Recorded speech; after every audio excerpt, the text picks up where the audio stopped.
صلی علی رسول الکریم اما بعد عن عمرو بن العاص ان النبي صلی اللہ علیہ وسلم قال اريد ان ابعثك على جيش فيسلكم اللہ. حضرت عمرو بن عاص سے روایت ہے کہ رسول اللہ صلی اللہ علیہ وسلم نے ان سے فرمایا کہ میرا ارادہ ہے کہ تم کو ایک لشکر کا امیر بنا کر بھیجو. حضرت عمرو بن عاص سے روایت ہے کہ رسول اللہ صلی اللہ علیہ وسلم نے ان سے فرمایا کہ میرا ارادہ ہے کہ تم کو ایک لشکر کا امیر بنا کر بھیجو. صحابہ کرام کے متعلق بات آیا ہے کہ قال رسول اللہ کہنے میں ان کو ایسے کچھ کی قال او کما قال ایسے کہا جو ویسے کہا. اب یہ ہے کہ حدیث کو بلا تکلف، حدیث کا مفہوم یہ نہیں ہے. خود مولانا حبیب الرحمن صاحب آدمی اس بار مسلمین کے جلسے پہ تشریف لے گئے. ہم نے کہا کوئی بیان فرمائیے، 3 منٹ بیٹھ گیا وہاں اور یہ فرمایا کہ حدیث کو ایسے ہی نہ بیان کرو جب تک تحقیق نہ ہو جائے کہ حضور صلی اللہ علیہ وسلم نے یہ فرمایا ہے تب کہو. ایسا لقب بھی ہے تھائی اقبال وسلم میں بھی ہے کہ حدیث کے متعلق بہت احتیاط کی ضرورت ہے. کوئی بات آپ نہ کہے ہوں، میں کہوں کہ آپ نے کہا تو پھر خیال ہوگا کہ نہیں میں نے نہیں کہا. اسی طریقے سے جب نبی اکرم صلی اللہ علیہ وسلم کی کوئی بات کہی جائے تو حتمی طور سے کہی جائے. صحابہ کرام فرماتے قال رسول اللہ او کما قال ہے ایسا کہا جو ویسا کہا. حضرت عمرو بن عاص رضی اللہ تعالیٰ عنہ سے روایت ہے کہ رسول اللہ صلی اللہ علیہ وسلم نے ان سے فرمایا کہ میرا ارادہ ہے کہ تم کو ایک لشکر کا امیر بنا کے بھیجوں، پھر تم اللہ کے فضل سے صحیح سالم لوٹو اور وہ مہم تمہارے ہاتھ پر فتح ہو اور تم کو مال غنیمت حاصل ہو. کتنی زبردست ہے. اور اللہ کی طرف سے تم کو مال و دولت کا اچھا عطیہ ملے. ایسے ہی مطلب کیا سنا کھولا تھی میرے دل. حدیث ہی نہیں معلوم، ہمارے حضرت اس پر بہت کرام کرتے تھے. میرا حدیث نہیں بہت کرام فرماتے. مال میرا ارادہ ہے اللہ کے فضل سے صحیح سالم تم کو حضور فرما رہے ہیں میرا ارادہ ہے کہ تم کو ایک لشکر کا امیر بنا کر بھیجوں، پھر تم اللہ کے فضل سے صحیح سالم لوٹو اور وہ مہم تمہارے ہاتھ پر فتح ہو. یہ نہیں کہ ہم شہید ہی ہو جائیں، نہیں، ہر چیز کی ایک حد ہے. اس میں بھی میرا ارادہ ہے کہ تم ایک لشکر کا تم کو امیر بنا کے بھیجوں، پھر تم اللہ کے فضل سے صحیح سالم لوٹو اور وہ مہم تمہارے ہاتھ پر فتح ہو اور تم کو مال غنیمت حاصل ہو اور اللہ کی طرف سے تم کو مال و دولت کا اچھا عطیہ ملے. تو میں نے عرض کیا کہ اے اللہ کے رسول، میں نے اسلام مال و دولت کے لیے قبول نہیں کیا. تو ترغیب دے رہے تھے مال و دولت ملے، لیکن جامع حدیث میں نے اسلام مال و دولت کے لیے قبول نہیں کیا، بلکہ میں نے اسلام کی رغبت اور محبت کی وجہ سے اس کو قبول کیا ہے. اور اس لیے کہ آپ صلی اللہ علیہ وسلم کی معیت اور رفاقت مجھے نصیب ہو جنت میں، اس لیے اسلام کو قبول کیا ہے. تو حضور صلی اللہ علیہ وسلم نے فرمایا اے عمر، اللہ کے صالح بندے کے لیے جائز وہ پاکیزہ مال و دولت اچھی چیز اور قابل قدر نعمت ہے. انہیں نفی کیا، انہوں نے کہا مال کی اس کی بھی ایک عظمت ہے، ایک وقت ہے. یعنی مال کچھ نہیں ہے نا. حدیث ضروری نہیں کہ ہر کتاب میں ہر حدیث ہو، میں نے بہت دن پہلے پڑھا تھا نشان کا کھولا تھا، میں نے کہا یہی بیان کر دوں، حدیث کی ضرورت ہی ہم لوگوں کو ہے، اس میں بھی افراط و تفریط ہے۔ میں نے عرض کیا یا اے اللہ کے رسول، میں نے اسلام مال و دولت کے لیے قبول نہیں کیا ہے، بلکہ میں نے اسلام کی رغبت اور محبت کی وجہ سے اس کو قبول کیا ہے، اور اس لیے کہ آپ صلی اللہ علیہ وسلم کی معیت اور رفاقت مجھے نصیب ہو جنت میں، اس لیے میں اسلام قبول کیا ہے۔ اب دیکھیے حضور سے تو حضور اقدس صلی اللہ علیہ وسلم فرمایا کہ اے عمر، اللہ کے صالح بندے کے لیے جائز اور پاکیزہ مال و دولت اچھی چیز اور قابل قدر نعمت ہے۔ مال کی توہین نہ کرو، مال بھی قوام زندگی ہے۔ حضرت کی بہت بحث اس پر تھی۔ یہ حدیث ایک آدمی نے کہا کہ مجھ سے کہ مولانا کہ بات کی طرف بہت لوگ متوجہ ہوتے ہیں، میں نے کہا اعتدالی بیان ہوتا ہے ان کا، حضرت کیا اعتدالی۔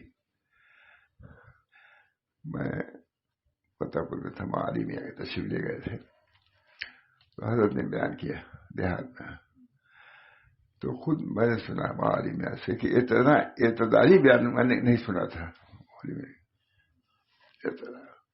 یہ اعتدالی۔ حضور صلی اللہ علیہ وسلم فرمایا کہ اے عمر، اللہ کے صالح بندہ کے لیے جائز اور پاکیزہ مال و دولت اچھی چیز اور قابل قدر نعمت ہے۔ درمیان میں حاشیہ ہے، یہ یہاں کی نہیں ہے، نہ ترجمہ کرنے والے یہاں کے ہیں، نہ یہ کتاب ہے میرے کی تشریح۔ حضرت عمرو بن عاص کی اس حدیث سے معلوم ہوتا ہے کہ مال و دولت اگر جائز طریقے سے حاصل ہو تو اللہ تعالیٰ کے بڑی قابل قدر نعمت اس کا خاص فضل ہے۔ میرا خیال ہے کہ حضرت کا مضمون اس پر شاید سینکڑوں سفر کا ہو۔ اب یہی بیان کیا ہوا تو مولانا قابل قدر نعمت اور اس کا خاص فضل ہے، اور اگر اللہ تعالیٰ کسی بندے کو جائز اور پاک ذرائع سے مال و دولت نصیب فرمائے،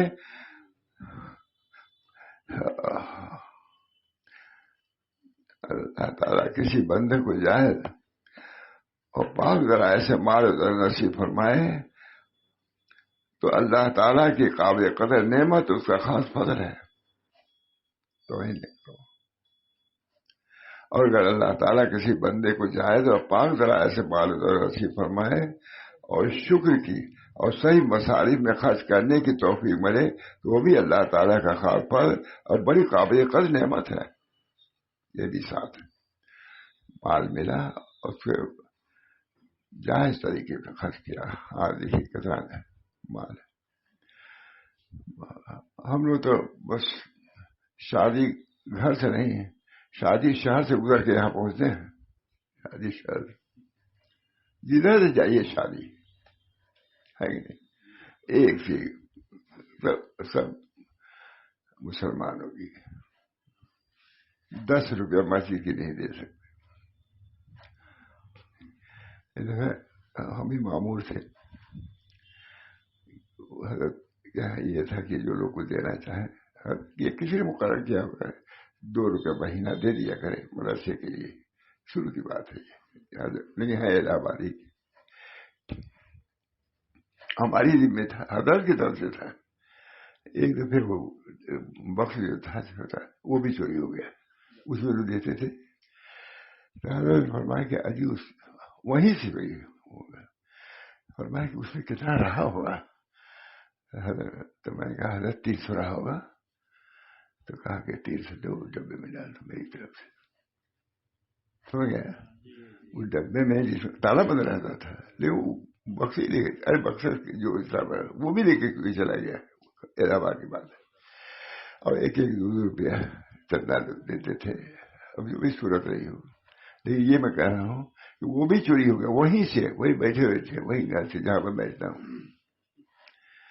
میں نے کہا کتنا رہا ہوگا، میں نے کہا 300-400 رہا ہوگا، اس میں اب ڈال دو 300 اتنا محتاط، یہ نہیں کہ چوری ہو گیا، جائز بھی تھا چوری ہو گیا، لیکن نہیں، حضرت نے فرمایا تقوی کی بات ہے، بس یہ بات کرنا ہی کتنی بڑی بات ہے. فوراً نکالا 300 یا 400. میں نے کہا اتنا رہا ہوگا, میری ذمہ تھا. لوگ دیتے تھے 1 روپیہ 2 روپیہ تو, لیکن اس میں بھی بھائی 1-2 روپیہ بھی نہیں دیتے تھے بھائی لوگ. کہتے بڑی مہنگائی ہو گئی ہے اس وجہ سے نہیں دے پا رہا ہوں. سب بات کہاں لگا ہوں. چلو, اسے معلوم ہوتا ہے کہ مال و دولت اگر جائز طریقے سے حاصل ہو تو اللہ تعالیٰ کی قابل قدر نعمت اس کا خاص فضل ہے. اور اللہ تعالیٰ کسی بندے کو جائز اور پاک ذرائع سے مال و دولت نصیب فرمائے اور شکر کی اور صحیح مصارف میں خرچ کرنے کی توفیق ملے تو وہ بھی اللہ تعالیٰ کا خاص فضل ہے. ملنا بھی خاص فضل, اور اس پر عمل کیا صحیح مصرف میں بھی اللہ کا فضل. اگر اللہ تعالیٰ کسی بندے کو جائز اور پاک ذرائع سے مال و دولت نصیب فرمائے اور شکر کی اور صحیح مصارف میں خرچ کرنے کی توفیق ملے تو وہ بھی اللہ تعالیٰ کا خاص فضل اور بڑی قابل قدر نعمت ہے. ملنا صحیح مصرف. انبیاء علیہ الصلوۃ والسلام میں سے حضرت داؤد, حضرت سلیمان, حضرت ایوب و یوسف علیہ السلام اور ان کے علاوہ اور بھی متعدد حضرات کو اللہ تعالیٰ نے اپنے فضل سے نوازا ہے, مال دیا ہے. اکابر صحابہ میں حضرت عثمان, حضرت عبدالرحمن بن عوف, حضرت زبیر بن عوام وغیرہم رضی اللہ عنہ کو بھی اس فضل خداوندی سے وافر حصہ عطا فرمایا تھا. بہرحال یہ بھی اللہ تعالیٰ کی بڑی قابل قدر نعمت ہے. اور اللہ کے شکر نعمت ہے. بڑے لوگ مفلسی میں آتے ہیں, 1-1 پیسے کی محتاج ہے. سوائے کسی سے لکھا مولانا عبدالعزیز فرنگی محلی نے کہ کسی ولی نبی نے غیر عافیت کی دعا نہیں کی. اے اللہ ہم کو فقر و فاقہ ہے, اچھی چیز تو ہے لیکن کوئی کہیں سنا ہم نے فقر و فاقہ نہیں. یہ مولانا عبدالعزیز فرنگی محلی لکھنؤ نے لکھا. یہ سب چیز بہت پسند آتی تھی حضرت کو. اب یہ کتاب تو حضرت دیکھے بھی نہیں, لیکن ان کی باتیں تو یاد نہیں. حضرت عثمان فلا تھے. حضرت زبیر بن عوام رضی اللہ بھی اس فضل خدا بندی سے واپس عطا ہوا تھا. بہرحال یہ بھی اللہ کی بڑی قابل قدر نعمت اور لائق شکر نعمت ہے. نعم المال الصالح للمرء الصالح, یہ روایت نہیں سنی میں نے. نعم المال الصالح للرجل الصالح, نعم الرجل الصالح. اب چونکہ یہاں کی کتاب نہیں, دوسری جگہ سے تحقیق کے لیے لکھا ہے نعم الصالح للمرء الصالح, اور وہاں حضرت للرجل الصالح. ہاں بہرحال یہ حدیث سامنے آئی مگر اس کی بھی ضرورت ہے. مال کی اہمیت ہے, یہ قوام زندگی ہے. حضرت علی اللہ, مال بھی قوام زندگی ہے. اگر نہ رہے تو کہاں سے کھاؤ گے؟ باہر نکل نہیں سکتے, تمہارے کپڑا نہیں تو نکل نہیں سکتے, نہیں کھاؤ گے تو چل نہیں سکتے. اس بنا پر اس حدیث میں حضور صلی اللہ علیہ وسلم فرمایا ہے کہ اگر مال صالح ملے تو اس کی قدر کرو, وہ بھی اللہ کی نعمت ہے. قادر فقر یہ پورے بہت سے فقر جو ہے کفر تک پہنچا دیتا ہے. اس بنا پر کہیں بھی یہ ثابت نہیں ہے, معاملے فرق میں لکھا ہے کہ کہیں یہ ثابت نہیں ہے کہ کسی نبی یا کسی ولی نے غیر عافیت کا سوال کیا ہو. غیر عافیت سب نے عافیت کا ہے. اللہم انی اسألک العافیہ و دوام العافیہ و شکر العافیہ, ہے کہ نہیں حدیثیں. اس بنا پر ذہن میں میرے بات آئی. بات تو بہت دیر بھی ہوئی ہے لیکن یہ بھی ایک تعلیم ہے مال کے سلسلے میں. جس طرح حضور نے دین کے مسائل بیان فرمائے, مال کے مستقل مسائل, اس کے لیے بھی کتاب الزکوٰۃ وغیرہ میں کیا ہے. بہت سے علماء ہمارے مالی کے بارے میں کچھ بیان کر رہے تھے, کہا کہ یہ بھی دین ہی ہے. جیسے نماز کے متعلق بیان کرنا دین ہے, زکوٰۃ کے بارے میں بیان کرنا دین ہے. دونوں کی ضرورت ہے. اللہ ہم تمام مسلمانوں کے ان حقوق کے ادائیگی کی توفیق فراہم فرمائے. ہمارے جو شروع میں آئے تو کچھ ان کے بچوں کو کچھ زیور تھوڑا بہت معمولی, تو ہم لے گئے وہاں سرات ہے, حافظ سرات بہت مشہور, پوری کیا ہم لوگ ہم تولوانے لگے کس کی تولی کتنا ہے، کسی کے بعد 2 تولا رہا وہ لیکن تولوانے لگے ہم گھر میں بولا کیا کریں گے، کہاں یہ زکوٰۃ دی جائے گی نا، جب 7.5 16 ہو جائے اتنا ہو جائے تو زکوٰۃ دی جاتی ہے. کہا ہم نے آج تک سنا بھی نہیں تھا کہ زیور پر زکوٰۃ اگا دی، ہم نے سنا بھی نہیں تھا. حضرت ہر سال تمام عورتیں تھوڑا بہت آتا تھا، لیکن وہ تو کتنے سال ہوا بھی کہ نہیں ہوا. میں بعض لوگوں نے کہا بھی کہ حضرت ہم نے تو سنا بھی نہیں تھا کہ زیورات پر بھی زکوٰۃ ہے، لیکن ہے، بالکل ہے. اس بنا پر حقوق مالیہ کو ادا کرنا بھی فرائض میں سے ہے. جیسے نماز روزہ فرض ہے، نماز اسی طرح زکوٰۃ بھی فرض ہے. جیسے اس کے اہتمام کی ضرورت ہے، اہتمام کی. اپنے مالیت کو دیکھو، تمہاری تجارت میں کتنا روپیہ ہے، قرض کو نکال دو، قرضہ کرو تو اس کی زکوٰۃ واجب ہے، اس سے برکت ہوگی، موت ہوگی. بہت سے واقعات ہیں سناتے رہتے تھے کہ فلاں آدمی ایسا. یہی کا ایک واقعہ ہے کہ آگ لگی تھی چوک میں، بہت بڑا، سب دکانیں جل گئی، ادھر گوٹے والی سب ہے، صرف ایک بڑا جو قاری عبداللطیف صاحب کی دکان ہے احمد سعید صاحب کی، وہ بچ گئی تھی. حضرت سے انہوں نے کہا حضرت یہاں تک آگ آ چکی تھی، یہاں سے بچ گئی، کیا بات ہوئی؟ اور اس کے بعد دیا سائی کا ڈبہ تھا، اب اس میں آگ لگنے میں کہیں دے دیتے، لیکن وہیں سے رک گئی. یہ حضرت بیان کرتے تھے، اور یہ دکان بچ گئی.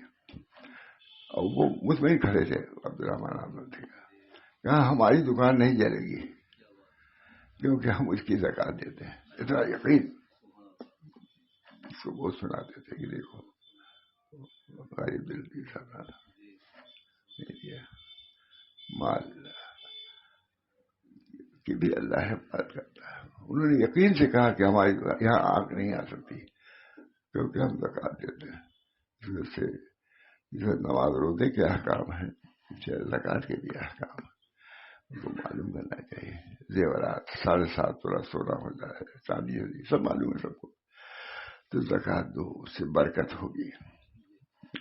ہم خود تولواتے تھے، بہت مشکل سے نصاب سے پہنچتا تھا حضرت کا، نہیں تو گھر میں دیتی تھی، یہ ہمارے پاس یہ ہے، یہ بھی شبہ رہتا تھا کہ زکوٰۃ مقدار ہے بھی کہ نہیں. بہرحال یہ حدیث میں سامنے، یہ کتابیں آپ نے نہیں دیکھا ہوگا، یہ ہے بس اس طرح پر یہ حدیث جو نکلی وہ سنا دیا. مال کے بارے میں، علم کے بارے میں سنا آپ نے، تصوف کے بارے میں سنا، سب حج کے بارے میں، لیکن زکوٰۃ کے بارے میں بھی سنو. بہت اللہ تعالیٰ ہم سب کو توفیق دے. بہت سے یہی کی بات ہے، سرگری کی بات ہے، کہاں پائی اور کی دکان کے زکوٰۃ نکالتے ہیں. انہوں نے کہا اللہ تعالیٰ ہم سب لوگوں کو احکام شرعیہ پابند کرے. بولتا کون سے ہمارے پر کسی حفاظت کی ذمہ داری کون لے سکتا ہے؟ لیکن اللہ نے لیا ہے کہ جس زکوٰۃ جس مال سے وہ ضائع نہیں ہوگا. اللہ تعالیٰ ہم سب لوگوں کو احکام شرعیہ کی قدر ادا کی توفیق برآمد فرمائے. ماموں مدعو سے بہت اچھا ہے کہ اللہ کا شکر ہے کہ ہم کو ایک نظام دے کر کے بھیجا ہے. بہت عمدہ شعر ہے، بہت سناتے تھے، علیمیہ وغیرہ کو بھی سناتے تھے، لیکن اب اس وقت سب تھوڑی فرق جا رہا ہے. اللہ تعالیٰ ہم سب لوگوں کو توفیق دے، احکام شرعیہ پابند کرے. سب شرعیہ وضو کرنا ہے کہ نہیں کرنا ہے سوچنا پڑتا ہے روز، کیا کریں، نماز کیسے پڑھیں، کیا کوئی معذور آدمی چلنا دشوار بات ہوتا ہے. لیکن اللہ تعالیٰ کا شکر ہے کسی درجے میں اب یہ بھی درد آنے لگا ہے، اٹھنے میں دشواری ہو رہی ہے. بہرحال آپ لوگوں سے دعا کی درخواست ہے کہ جس حال میں رہے اپنے مالک کے احکام کے اتباع میں، اس عمل میں لگا رہنے کی توفیق مرحمت فرمائے. دل سے دعا کی اللہ تعالیٰ دعا.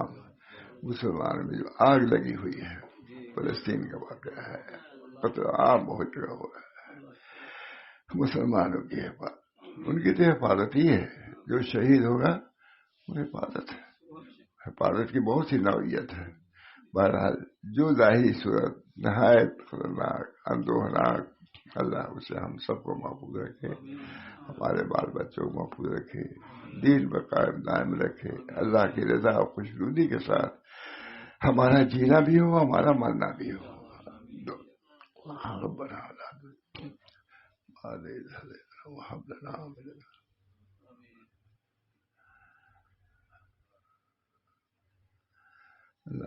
سلسلہ جو چل رہا ہے، اگرچہ میں کمزور ہوں، ہمت والے میں نہیں، لیکن اللہ تعالیٰ کی توفیق سے اتنے بیان کو بھی اللہ کا میں شکر ادا کرتا ہوں. ربنا تقبل منا انك انت السميع العليم برحمتك يا ارحم الراحمين. محمد سید النبی کریم صلی اللہ تعالی